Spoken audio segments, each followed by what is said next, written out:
15 évvel ezelőtt került piacra az első Kawasaki ZX-10R, ami talán a legközelebb állt az akkori utcai sportmotorok közül egy MotoGP motorhoz.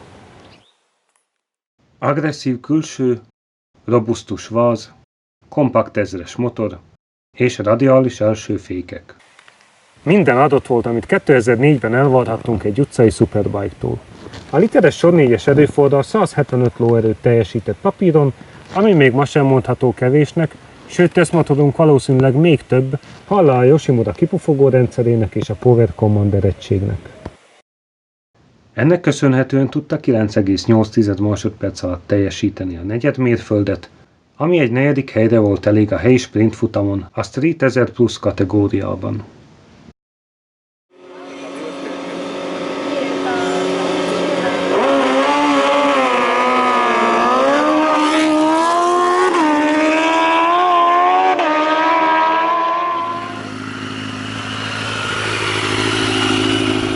A gyakorlatban pedig csak egy szóval jellemezni a Ninja teljesítményét, ez egy rakéta. A motor már 4000-es fordulatszámtól húzni kezd, és meg sem áll egészen 13 000-ig. A rögtönzött gyorsulási versenyekben partner a Valtó is, ami kellemesen rövid úton jár, és még 33 000 km után is pontosnak érződik. Az úton gyártott magasított szélvédő hasznosnak bizonyult, csak úgy, mint a kormánylengés csillapító, ami érthetetlen módon nem volt alapfelszereltség a géphez. Persze nem ez az egyetlen dolog, ami hiányzik. Az elmúlt években rengeteg elektronikai segítség került a szériamotorokba, mint például az ABS, kipörgésgátló, gyorsváltó vagy az egykerekezésgátló. Ezek persze nem nélkülözhetetlenek, de hiányuk tudatában kell lennünk, mielőtt rendesen rámarkolnunk a gáz vagy fékkarra.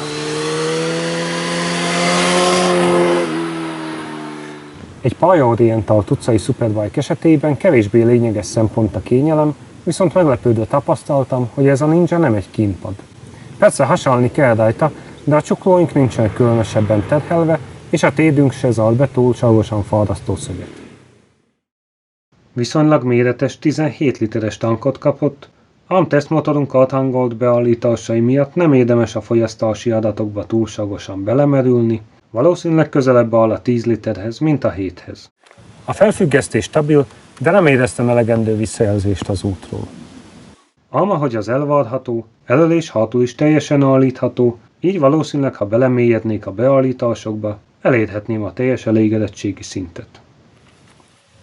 A Ninja gyenge pontja a testsorán a féke volt. Főként az első fékkart éreztem szivacsosnak, és a fékerő sem érte a teljesítményhez illő szintet. Emiatt nem mertem akkora sebességgel érkezni a kanyarokban, mint szerettem volna, amivel közel 15 éves motorról beszélünk, és a tulajdonos szerint is romlott a fékkézlet az utóbbi időben, valószínűleg egy szerviz megoldaná a gondot. A kijelző megszokást igényelt számomra, de végül is könnyen leolvasható és nyomon követhető a tetemes fordulatszámtartomány. Mai szemmel rengeteg funkció hiányzik róla, de akkoriban elég volt, ha köridőszámláló kapott rajta helyet, ezt pedig nem spórolta le a gyártó.